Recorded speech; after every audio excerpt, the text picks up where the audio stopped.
Hi, I'm Jeff Bell from Startup Hub, free educational project by TemplateMonster. Welcome to our new free webinar. We're going to talk today about how to skyrocket your business by networking with influencers.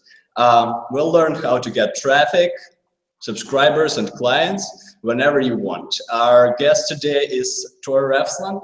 He got featured on 158 blogs within the first 13 months of his online career. Also, his email subscriber list went from, I guess, 0 to 4,000, almost 4,000 people, and his income went from 0 to $3,000 monthly. So he's an authority, and he could do it because he does influencer marketing and blogger outreach this good. At the end, there will be an opportunity to enroll for an advanced training. So, hi, Tor. Hi, Jeff. I'm so stoked to be here. Likewise. Let's get right to it. What is blogger outreach in the easiest terms for the very beginning and influencer marketing? Yeah. Yeah, so basically blogger outreach would be just to kind of reach out and engage with another person online. That's just basically what blogger outreach is about, to just connect with another blogger or influencer online. I see. So what would be the 3 tips for beginner bloggers to improve their outreach game?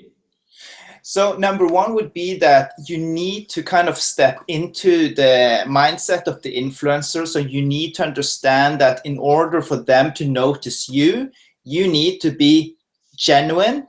You need to be focused on providing value to them, and you can't expect anything in return. So basically be genuine and provide value, and don't expect anything in return.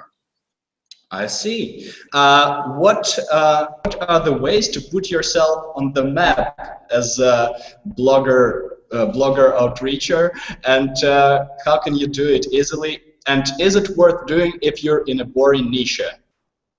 Yeah, so it basically works like this. In the start, a good way to do it is like, I don't think that there's any professional bloggers out there or any serious bloggers out there who do not read the comments on their own blog posts. So even if they don't have time to respond, they will definitely read the comments on their own blog post. That's number 1. So a good way would basically be to to comment on a blog post or blog posts that an influencer that you want to connect with has written. So instead of just writing a comment here and a comment there, try to put some real effort into it and study the blog post and see what their call to action would be at the end. They would probably say something, have you any experience in topic X?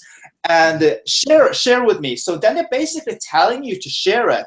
And what you need to do is, don't write something like, oh, great article, smiley face. Like, do something really epic to stand out. Like, write like maybe a 500 words big long answer, because the thing is that you will provide value and you will immediately stand out. And that's the thing about it. And the really cool part, it's kind of like the influencer or the blogger, popular blogger, is kind of having their own party. And when you comment on that person's blog post, it would basically be like you knocking on the door to the party and say, hey, listen, Derek Halpern, awesome that you're having a party. By the way, look, here's some free beer for the party. That's how it is when you comment on other people's blogs and you do it genuinely. And if you also do it consistently, like, there is no way they won't notice you. I see. Can you share one success story, the one that you're most proud of, maybe when blogger outreach, when influencer marketing worked just perfectly, just the way you expected it and just the perfect way? I have many good stories, but I can pick one of them. So One of them is with Evan Carmichael. Evan Carmichael is a hugely successful entrepreneur, and he has like a huge website, evancarmichael.com, where people like Donald Trump and Oprah Winfrey have written posts on his website. So he's like a really big influencer. And now he has the biggest YouTube channel in the world when it comes to the entrepreneur/startup market. So I think he has like 265,000 subscribers on YouTube, and he has built it like in record time. So anyway, so how I reached out to Evan Carmichael was basically that I knew that he was very active on Twitter. So what did I do? I kind of found the platform or the medium where that specific influencer is kind of very active and engaging. So I think what I did, I basically just took a look at his website to just read on his about page to find out a little bit more about him. And then I just sent him an email and I sent him a tweet on Twitter just telling him something like, hey, I really like this article. What's your best tip on, I think it was, what's your best productivity tip or something like that? And I didn't actually expect to get a response, but he responded and he said something like, that's a good question, Tor. I will be answering that in a video. So he gave me a video reply for it. And then we kind of just started to evolve the relationship, and I started to join on his Twitter chats. So it's hosting these Twitter chats, and they're awesome. And they last for about 1 hour. And when I was on the Twitter chat, I was like tweeting like crazy, maybe even more than Evan Carmichael. And the thing is that I constantly provided value. So when I was on his Twitter chats, I wasn't sitting on my cell phone and kind of poking people on Facebook or playing Candy Crush. I was focused. I was focused on what I was doing right there to provide massive value for Evan Carmichael's Twitter chat. And he recognized that, and he kind of, I immediately stood out. So what happened was that he started to kind of give me a lot of praise in his Twitter chats and compliments and stuff like that. He had he recommended some of his, he recommended his followers on Twitter to follow me and stuff like that. And then just kind of went further and further. And then suddenly I got invited to join on his radio show. And this was in the beginning. This is the funny thing. This was in the start. I had just started out. I had like maybe 2 people on my email list. It was me and my mother. And like I just started out. That's the thing. And as long as you provide value, it's not like the influencers will take a look at you and like, oh, that was a great comment you posted on my blog, but oh no, you just have 3 Twitter followers. I will not respond. It doesn't work like that. Either you provide amazing value or you don't. So that's the kind of thing that you need to do, like disregard your own amount of email subscribers in the start, disregard your own followers on social media. It doesn't really matter that much, because as long as you can provide value, like that is what really counts, and that's what you need to do in the start. Because the way I provide value now, it's basically the same the way I provided value when I just started out. The only difference is that I've been doing it for a longer period of time, and I've been doing it consistently. And that's why I've been able to connect with influencers, because like if they kind of respond to me or not, I would just still be providing value to them. So I don't really care if they respond. I see. So would you say, do you think outreach and influencer marketing is going to change a lot because everyone is doing it and because inboxes are so overloaded? Or do you think that it's not a threat? Well, how should I say it? I think that, yeah, there might be slight changes in trends and how things work, but there's just something when it comes to email. It's more personal when you get an email from somebody. And here's the thing, like Facebook and Twitter and Instagram and all these kind of new social media platforms, they're kind of evolving, and new social media platforms are popping up all the time. But there is still people are still using their email inbox. So that's basically like with the kind of with your own at your own apartment or at your own house, you have a mailbox. So maybe in the future there may be something cool and something new, but like it's something that people are used to, and right now that's also kind of what people have the perception that it's really good to be answering emails. It's more personal. I see. But how can one convince an influencer that you're not just trying to sell them something, you're not just trying to get them to feature you? What are the ways to, how can you find this one burning point where you get them, and by reading about us page, about me page, or how can you find this one that will make you stand out in the inbox? Yeah, so it's a good question. So, okay, there has been studies about this. So it kind of works like this. You've heard about the 80-20 rule, right? Like 20% of the effort you put in will generate 80% of the results. So it's kind of the same how it works with influencers. So I was just reading an article on Founder magazine, and it works like this. If you see if you can like take, let's say that you see like a pyramid, and then you have at the bottom you have 90%. 90% of people online are what they called lurkers or inactive people. They're there, but they don't do anything.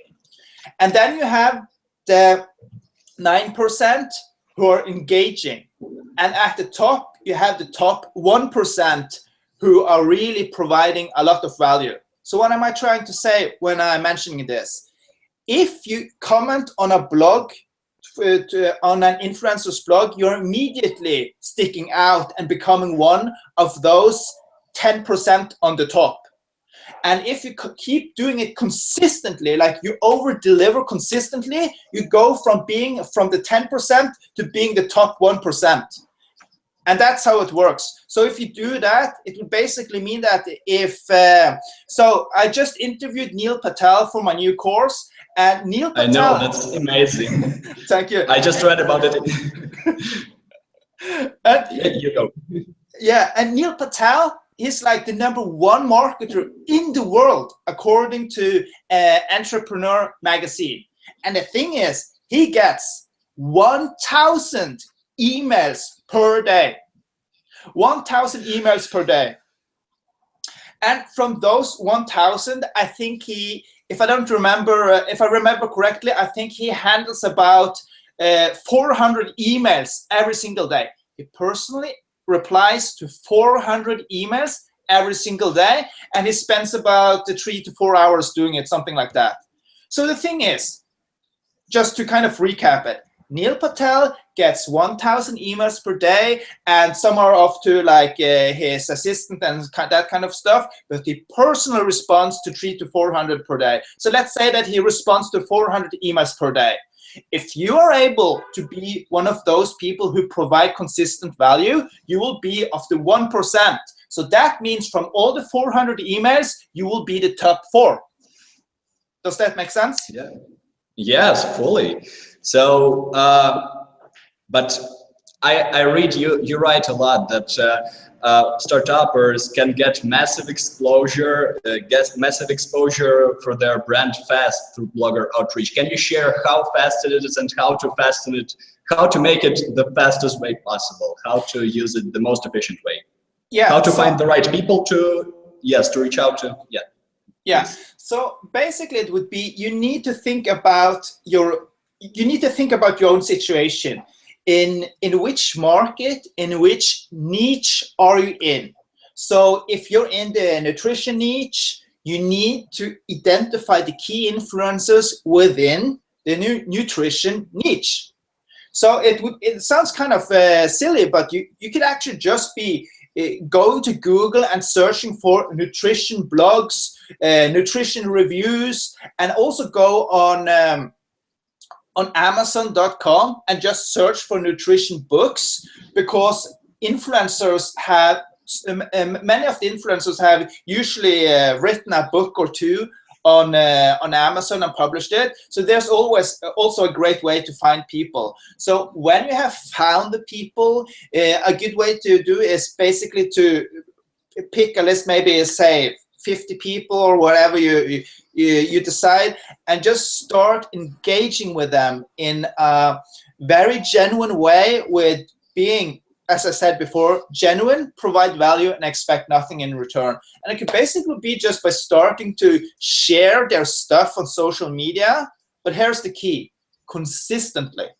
Like if you share a tweet for Seth Godin, he might not kind of see it, but if you do it consistently, then you might pop up on his radar. And then you take it to the next level. You start commenting on his blogs or something like that. I think maybe Seth's blog, I don't think he has comments because it would probably be like broken down. But like for another influencer, go to the blog and take it to the next level there. So that's how you kind of provide value and stick out. And another example, if you want to do it really fast, you could actually do what I did. I created something that is called a roundup post. What does that mean? Basically means that I reach out to influencers and ask them one specific question. And then I take all the influencers and put them in this mega post about 80x. I think I had 80 productivity tips from insanely busy experts or something like that. Mm-hmm. And that blog post, it generated 20,231 page views in 6 days. Wow, that's just amazing. That's like the dream for most of startuppers and for most people that start their own site. Yeah, and but no, please continue, Jeff. No, I was going to ask, but if you want to continue on this question, I'll be gladly. I'm just getting so excited, so you just have to you have to calm me down a little bit. But listen, I see you're very active on social media. You're very active with your email lists. Those emails are huge and they're very personal. You outreach to influencers. You manage your site. Do you think all of this is a one-person job? Can a startupper do it himself or herself, or does one need a team for this? So it's a very good question. In the start, you should be able to do it yourself, because and I know this is for your audience is they're mainly kind of startups and new business owners and that kind of awesome stuff. And the thing is that, as we know, like most people have this kind of dream that, I'm going to quit my 9-to-5 job and escape the rat race, and there you go, boss, you suck, and all that kind of stuff. And it's going to be like, oh, now I can be my own boss, and I'm like an entrepreneur. It's so cool. And you have a business card saying entrepreneur and stuff like that. Wow. And you think you can control your own schedule. You think you have no boss. But that's not how it works. Like when you start as an entrepreneur, if you want to succeed, you need to work like crazy. And that's just the way it is. Like the people who don't admit that they need to work like crazy when you start from scratch, those are usually people who haven't made it at all. So that's the kind of the thing, that you need to work a lot in the start if you want to get traction, because you kind of need to build up your brand and you need to get your first clients and you need to build momentum. So I worked like crazy in the start, and this was something that I was able to do. But when you grow, you will be able to outsource that, because it's really all about you basically focus on your most income generating tasks in your business, whether it's online or brick and mortar business, it doesn't matter. But you need to focus on your most income generating tasks, and it will change, because in the start you have no customers. You have no followers. So what do you need to do? You need to hustle like crazy to get followers, to build your tribe, to build your brand, and to get customers. Once you have customers, followers, and you earn money, then you can start to outsource some of the social media tasks and other kind of things, because there are basically only, as an online business, or for most people, there are basically just two things that really matters when it comes to having an online business. It's basically like, number one, to get new subscribers on the email list, or new leads into their funnel. And then it's basically to convert those people, or to treat them really, really well and over deliver, and then in the future actually get new clients. So that's the thing. You need to do everything you can in order to get new customers.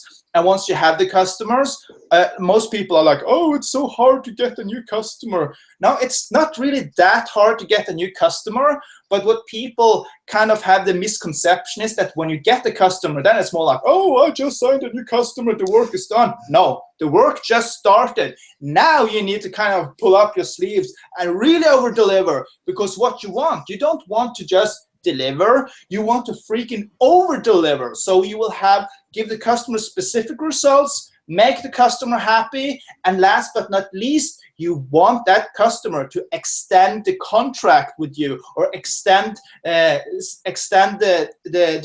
duration of the cooperation, because it's so much easier to have a current customer and over deliver and make that customer kind of extend the contract with you than you delivering just a decent job, and then you have to go out and you have to, I think, work 10 times harder to get a new customer. So that's really what it's all about.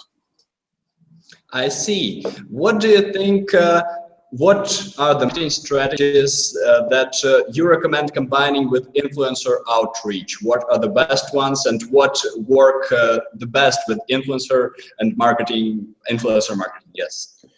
Yeah, so I would ask you a question before I answer that. Like, what would be the specific, like, let's do the reverse engineering part, because like I'm very strategic of me. So if you tell me the result that you want, I can give you like the best way to get there. So it could be like, for instance, more clients, or it could be like more subscribers, or it could be getting featured in books. Like, you pick the end goal, and I will do the reverse engineering from that part. Okay, say I want to have 1,000 email subscribers to pitch. I don't know, I do affiliate marketing for TemplateMonster. I sell templates. I want them to buy templates, and I want at least 1,000 people in my email list. What do I do with a blogger outreach combined? Okay, so the best way would be if you want to just build the subscribers, and I'm going to answer this in two parts, because there is one way to do it in the start, when you have no subscribers and no relationships, and there's a completely different way to do it when you kind of have grown your business a bit. But let me answer the first part. You start out, let's say you have 0 subscribers, and your goal is just to get more subscribers. What do? You should basically be identifying the biggest, the blogs in your niche within the same market that accepts guest posts.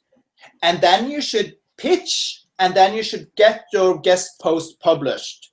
And there are 2 ways to do that. So the best way and kind of the hard way is, okay, it works like this. What you can do, if you're good at writing, and if you have the ability to analyze, you could basically go to a guest post, go to a blog within your niche. You will see that they accept guest posts, and then what should you do? You should research that website to see what's the standard, what's the quality of the guest posts that they are already being accepting. And then you should also go even deeper and find the top guest posts on that website, because those guest posts will kind of be the bar where your quality is. And if you can honestly say with your hand on your heart that your quality is as good as like the average guest post, then just write the guest post and pitch it. Like your work will talk for itself. That was something that I did with my first guest post on Time Management Ninja. That was when I started in a productivity niche. And this guy, Craig Jarrow, he had on his website like, oh, you should, we are very selective with who we accept. And one of the people that we had on our website writing an article was Chris Brogan. And I just like, oh, Chris Brogan, oh no, I'm not good enough. Ah. And then I just started to read. I just was like, okay, Tor, calm down. Calm down, Tor. And then I just started to read the guest posts that had been published. And I was like, seriously? I can write as good as this. And then I just wrote a guest post and I pitched it and it got accepted. So that was kind of the thing, my way in. I had also in advance, I had actually also just commented on a blog post on Craig as well. So he kind of knew who I was before I sent that guest post, but it didn't matter that much because, it was good enough, the guest post I sent him. I see, but a lot of people just they don't feel like they can write this good, and because they don't have specialized education or experience in writing guest posts or writing at all. What would you recommend to do to find your voice, and how do you know you're ready to pitch a guest post, not to screw up? How do you find your voice? I guess that's the main question in writing. That's the main question. Because you have a very specific and amazing style in writing. So please share. I will transfer the money to your account as planned after this webinar. Okay, I'm just kidding. Yeah, so, okay, it kind of works like this. Number one, there is like, it basically comes down to this. Either your material is good enough to get published or it's not. So it doesn't matter how good your relationship with the influencer is. Like, I'm just going to use an example. So I've gotten to know John Lee Dumas from Entrepreneur on Fire, like the biggest podcast in the world, at least in the entrepreneur area. And I built a good relationship with him. And I even kind of pitched myself to get featured on Entrepreneurs on Fire. And he said yes. But the thing is, if my stuff sucked, it doesn't matter if I kind of sent him like cookies in the mail or like a free car and stuff like that. I would still not get on his show if my stuff sucked. And that's kind of the thing. So back to what I was talking about. When it comes to guest posting and writing articles, it basically means like this. Go and take a look at the website you want to guest post on, and you will see the standard. You will see the standard, the quality of the guest post. So if I'm just going to use an example. If you're a new blogger and you want to write about, or you're a new startup and you want to write about marketing, and you haven't written guest posts before, don't go and try to get published on SumoMe. Don't try to get published on Copyblogger, because those are high-end. Those are like the Premier League, the top tier. Don't go there. Start with the tier below, the level below, because it works like this. In the start, you need to be strategic. You kind of need to see yourself as a work in progress, because writing is a skill, like any skill. And the more you practice it, the better you will become. So my tip would basically be to go for kind of the medium-sized blogs and try it out there, because once you can land one guest post, you will become more confident, you will maybe get more feedback, and you will become a better writer in the process. But to answer your first question, how do you find your voice? So for my part, like, I'm just a dude sitting here in my home office in Norway. Like, English is my third language. So like, people have too many excuses. If you want to become better in writing, you need to write. So what did I do? Yeah, so what I did, I actually started to just find people who are good at writing. And here's the important part. If you want to guest blog, it's important that you find the best bloggers to follow, because you can't take and start analyzing some of the best writers in the world, like Stephen King, because the way Stephen King writes a book is completely different on how John Morrow from Boost Blog Traffic, now called Smart Blogger, is writing his blog post. And the thing is, your goal is a blog post. Then you need to find bloggers and see how they are structuring. So you basically need to, for instance, I would pick 5 to 10 people or really good bloggers, and then follow what they do. And what you do, so for instance, what you could do, you could find a blogger, and then you could go to his or her website, and you could see on the most popular articles. So you don't waste time. So take a look at the top 5 articles and click on them and read through it.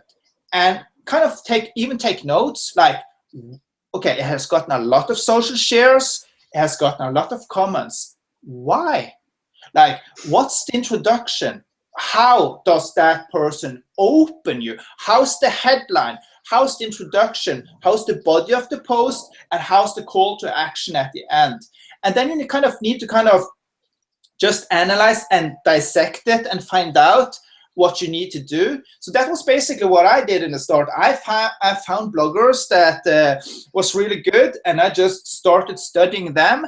And after a while, I just became more and more confident about my writing. And then it kind of just, I felt that I found my own voice. So the only way to find, there are a few things you need to do in order to find your own voice. Number one, you need to be confident. And by that, I mean, you need to be there to go outside your comfort zone.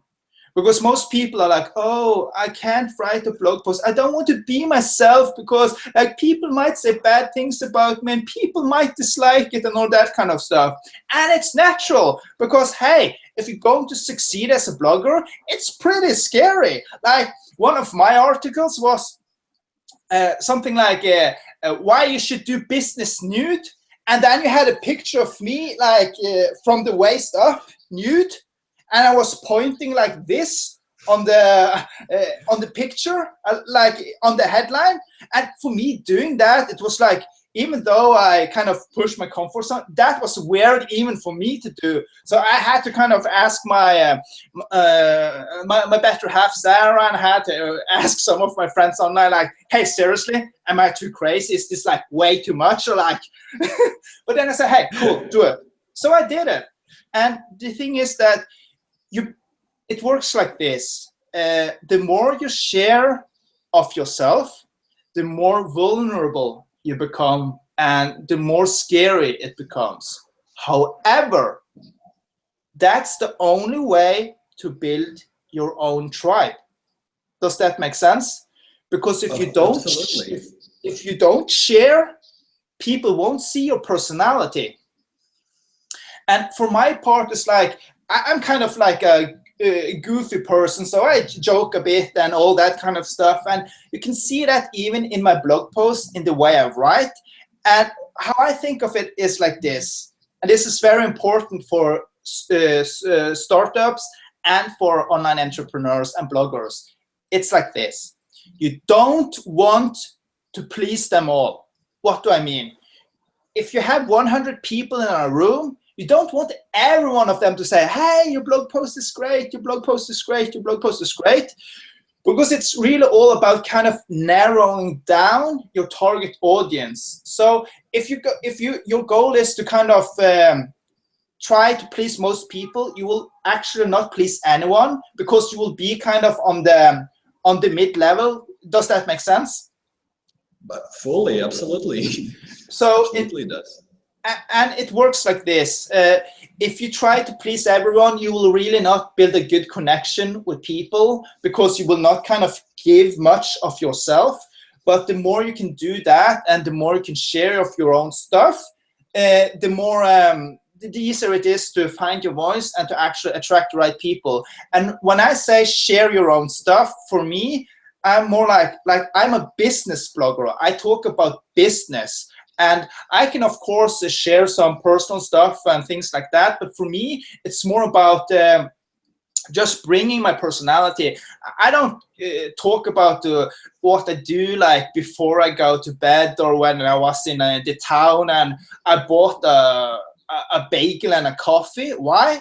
Because like that's really not interesting. That's not why people are following me. It's because I provide value with how to position your brand and how to get massive exposure and like freaking stand out. So that's what I write about. Like if they want to write about like scrapbooking and people making waffles and talking about their personal life, that's cool. But then they will follow other people. So that's kind of the way that you attract the right audience, is that you need to share and you need to be giving and from your own personality, but you don't need to kind of lay it all out there. Does that make sense? Yes, fully. So I know you can be yourself, you can share value on social media, but what if you have like 100 followers? What in your experience proved itself to be the most viral, the fastest way to distribute content? How did you make it get, I don't know, 20,000 views in 6 days? What are the keys, except for the ones you've listed already? Yeah, so, and this is all about strategy. So the only, like in the start, or like it doesn't matter or if it's in the start or if it's not. So it basically works like this. Regardless of how big your email list is. So what most people do, popular bloggers do, is that they have like this constant wave of traffic. So let's say that they have, I don't know, let's say they have 50,000 visitors per month, okay? So what that will be is that those 50,000 visitors per month will be about the same on their website unless they do something. And it doesn't matter if you have 50,000 or if you have 0. The point is that you need to increase it, right? So how can people in general increase the traffic to their website? So most people are like, oh, but you can, if you have a big email list, you can send email to your list. Yes, you can. But what do? You take the people on your email list, and then you send an email to them and ask them to click a link, so you will get more traffic. But it's basically the same people visiting your website, right? And like, I'm not saying that's a bad thing, because it's a good way to build relationships. But what you really want to do is that you want to attract new people. You want to attract new people. So what I'm trying to say is, how it really works is that traffic works like this. The influencers out there, what do they have? A big following, like on social media. They have like a big email lists and all that kind of stuff. And they have a lot of traffic to their website. So wouldn't it be easier if you could just like get them to share your post? Of course. They already have the traffic. Like if they tweet, it's not like, oh no, all my people will unfollow me on Twitter. All my 10,000 people will unfollow me because I tweeted this link. It doesn't work like this. So like a social media share or some, it's very easy. And it kind of works like this. So back to the question. With the 20,231 page views in 6 days, what did I do? I picked influencers. I had 80 influencers in the post, and all those 80 influencers had a big following. And what did I do when I had published a post? Naturally, I asked them to share. And nice. Apparently, they did. That's awesome. I have a question about it also. Do you absolutely have to be super outgoing to do successful outreach, blogger outreach, or is it okay? Can you be an introvert? Can you do influencer marketing if you're not that much into talking to people? If you're not that much into, like, you know, do you absolutely have to be extrovert? Do you have to be outgoing to do influencer marketing? Because it's mostly emails and social media, so you can write. You don't have. There is not much of real interaction. So what would you say? Is it a must? A good question. No, it's not a must at all. So that's the short answer. So there's not very often that, so when you start building a relationship with an influencer, it's just like a tweet or an email. You don't start to have like a video conversation like this. And even if you wanted to start with a video conversation, there is no way you would get it. Because that's a big ask. But I can use two examples. So for the course that I've created, I have interviewed two influencers that I know so far are introverts, and one of them is Evan Carmichael. He has the 265,000 subscribers on YouTube. He's an introvert, right? And the same is with Yaro Starak, who is like a legend in the blogging world. He is also an introvert. But if you go to his website, you will see that he's interviewing people like from Tim Ferriss to like mega millionaires. And he's really good at talking to them and all that kind of stuff. So the short answer would be no. You don't need to. You don't need to be an outgoing person. You don't need to be an extrovert. You can be an introvert to succeed. Definitely. I see. So would you say if you're in boring niche, should you outreach to different niches to more buzzing ones? Like if you're in a boring niche and you want to reach out to the marketing one, which is like the craziest one right now, is it possible? And should you do it? Can you attract people this way by bringing them value from out of the niche they subscribe to? Make sense? Yeah, so it's a good question, but I just need to see if I understand the question correct. So it's basically you asking me, if you're in a boring niche, can you then kind of outreach to people that are outside that niche? Is that correct? Yes, absolutely. Yeah. The question. And should you? Yes. Yeah. If it's worth it. Yeah. The question number one, yes, you can. Number two, should you? That depends. So let me use this example. Let's say that let's say that you are about the Paella. You're writing about nutrition on your blog, right? So you're writing about nutrition on your blog, and then you think like, hey, should I start to connecting with people who write about how to clean your rims on the car tires? No, I don't think that's a good fit at all, because you need to think strategically. So, but it could be like if you are in the nutrition niche, you could cooperate and reach out to people who are in the fitness niche, who are in the bodybuilding niche, who are in the training niche, or are in the jogging niche, because that can kind of be aligned together. It can be tied together. Do you see where I'm going? Of course, yes.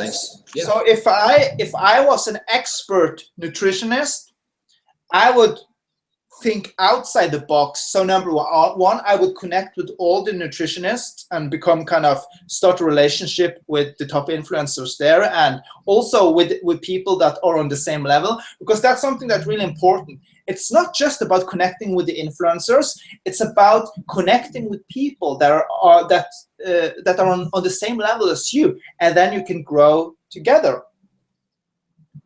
I see. I just wanted to ask you one thing. What was the tip that, I don't know, that turned your perspective on outreach around? What was the tip that helped you develop this strategy and helped you build up basically your business? What helped you, and can you share also your way to the time management chef?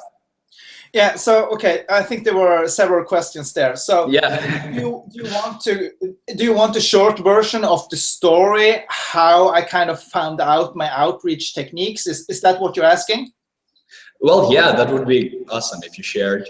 Yeah, so even though that I've just been blogging for about, I think it's 15 and a half months right now with my first blog, it's not that I started, it's not that I just started and then I found out, oh, hey, I certainly am going to try a blogger outreach. So it started before that, because for me, like, even since I was a kid, I was really good with kind of creating genuine relationships with people.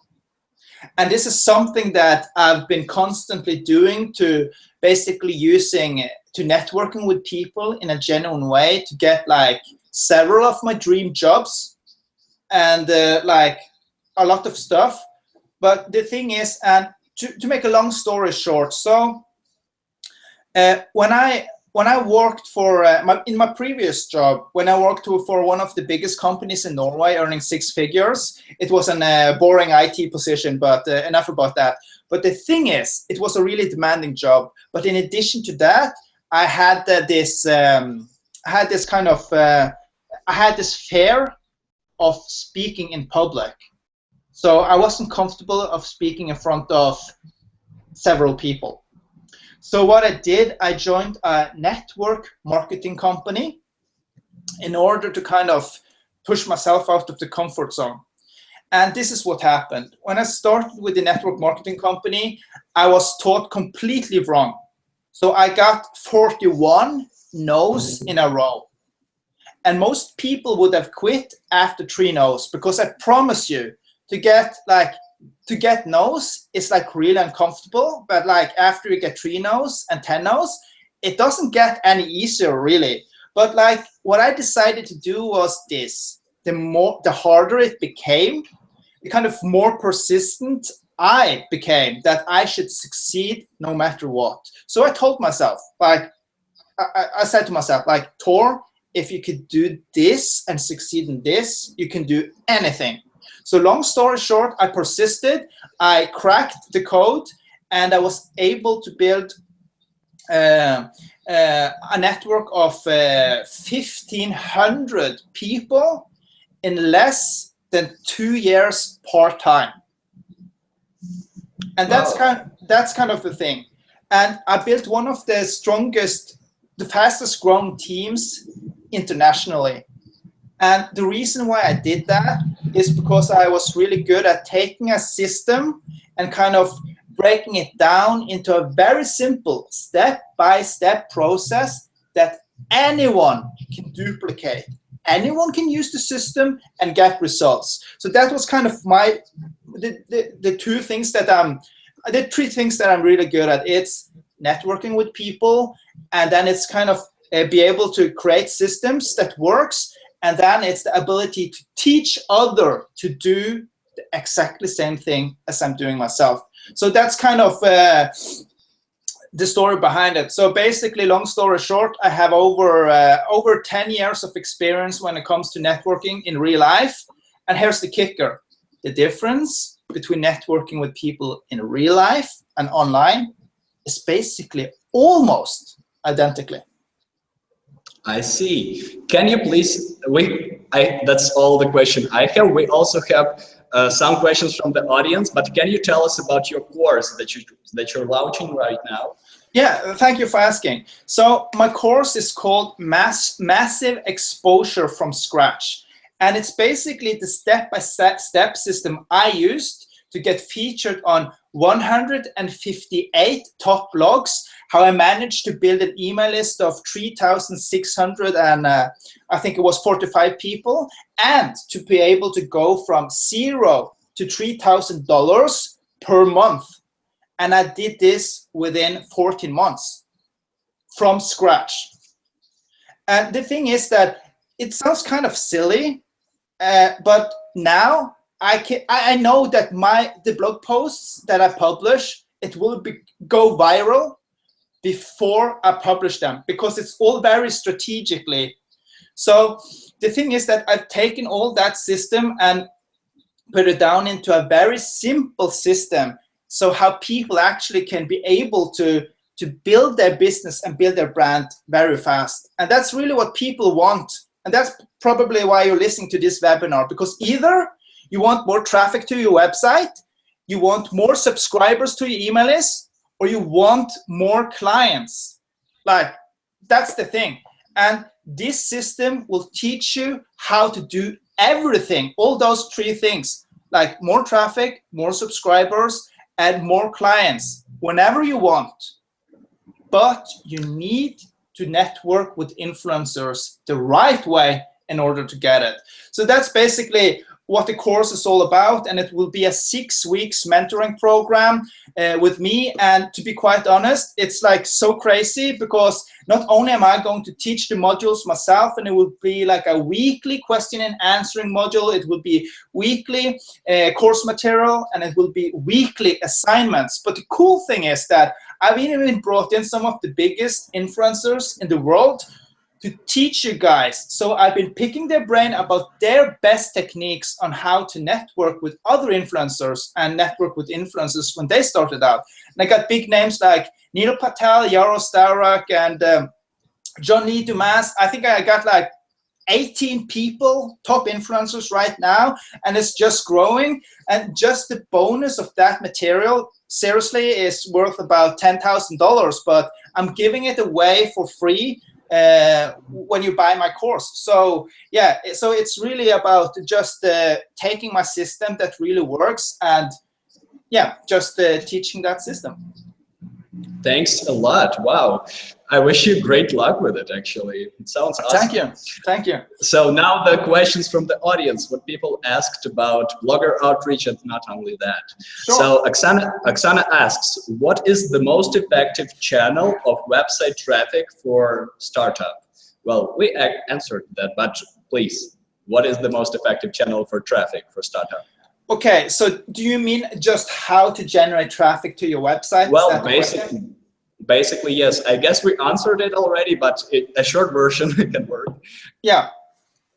So the best way to get traffic to your website is basically getting influencers or other people to send you traffic. And in order for you to do that, you need to have built a good relationship with people in advance before you ask them to share. So that's kind of the quickest way to do it. So even though it may seem like it takes like a little bit of time, it's still the best way to do it when you kind of measure the return on investment of the time you have spent. Also, there is a question from Oksana, the same girl. Sure. She asks, affiliate program for startups, yes or no? Should you do affiliate marketing or no? It really depends on number one. So, okay, so this is how, just to see if I understand correct. So you're having this startup, and the question is, should you sell affiliate products to your own email list? Yes, I think that's it. My answer to that would be like, yes, you could do that if the product is really good for your audience, and you know that it's really, really good, and also that it's kind of aligned with the interest of your audience. So if you're a marketing startup, and the people on your list are people who want to learn about marketing, like of course you could do an affiliate program for a marketing product if you want, but you need to be sure that it's good, because your readers and kind of the people who are following you, they have trust in you, and that's why they are following you. So you can't recommend something just because you want to make money on it, because if you do, and if it's crap, like, yeah, your brand is going to be tarnished. And there is another question from Eneral. He asks, well, it's very connected, but how to overcome challenges for outreach into clients, commercials, if you're doing a commercial site? I guess it's about the genuine value that you have to recommend, that you have to provide. Yeah, so what business is he in, and who does he want to reach out to? The clients, the Enroll builds, what from the context what I can tell is that he builds a business website, some e-commerce solution maybe, and well, try to reach out to the clients, to the subscribers maybe. Yeah, so would this be a question how to get new clients? Is that the question, or? Well, yeah, let's answer this one. Yeah. So it basically works like this. I'm just going to use this as an example. If my business was to build good websites and I was really good at doing it, it's really easy to find people who needs a good website, because you can basically go and see that the website is crap, right? But you can't tell them. You can't tell them because that's so sales pitchy, right? So what you need to do, you could reach out to them and just start a genuine conversation.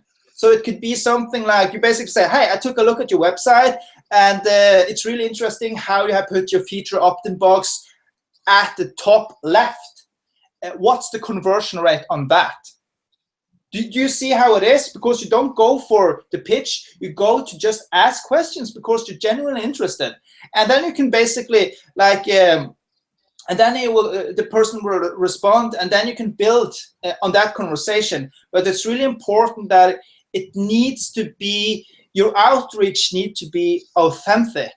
So you need to care about the person first. And once you care about that person first, and that person know how much you care about them, then you can probably take it to the next level. And then you could go back and forth a bit, and then you can say after a while, hey, listen, I actually have a few great ideas on how you can increase conversion on your website in order to attract the right subscribers or whatever. Want to jump on Skype for a chat. But you need to, everyone wants to. Yeah, but you need to build the rapport first. You need to build the relationship and have a genuine dialogue first, and then you can take it to the next level. And when you go, and if they say yes, and you go on that chat, you need to freaking over-deliver like your life was depending on it. Because you need to over-deliver first, and then at the end, you can close the deal if it's a good fit. I see. One more question from Dibakar. I hope I'm saying the names correctly. How to get featured on top websites and blogs? What can we offer them in return? Well, What can we offer them in return for featuring us? And and it's a good question, and it's a really simple answer. Awesome content. The reason why you get published by guest posting is because you bring them awesome content. The reason why people want to feature you as an expert on their website is because you bring them a quote that is awesome. And from my 158 blogs that I got featured on, I think only 35 or 36 of them are guest posts.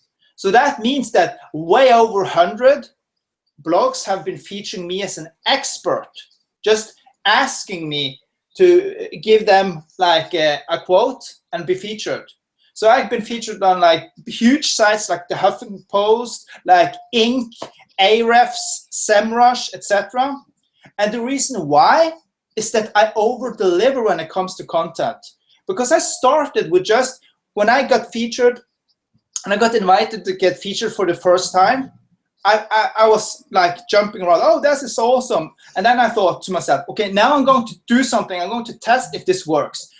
So I told myself, I'm going to say yes to every invitation I get to get featured, and I'm going to over-deliver like freaking crazy. So what did I do? My contribution, I think it was maybe 400, 500 words. So you have the other experts on that big post, I think it was maybe 50 experts or something, and then you have name A, 2 lines, name 3, 4 lines, Tor Refsland. Oh my God, it's almost like a huge blog post.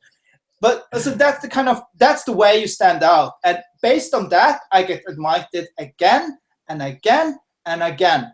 and then other people start to notice me, and then they started to invite me. So that's how it works. It's basically how you build momentum. That when you're getting featured, you need to over-deliver.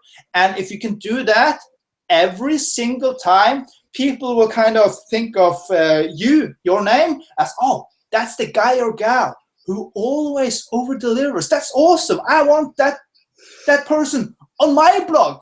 And even cooler, if there's a person who's writing maybe a big guest post for the Huffington Post, they're like, oh, I want Jeff Bell. I want Jeff to be featured because he always over-delivers. So that's how it works. Just over-deliver every single time. And so, because as I've been saying before, it doesn't matter how good you are with people. It doesn't matter with how good your relationships are with influencers if your content sucks. That makes perfect sense to me. So one more question from Ivan. How to freaking stand out in outreach and get noticed by my own customers without them calling the police? So how to not over deliver the way that people want to call the police on you? Well, what are the key features here?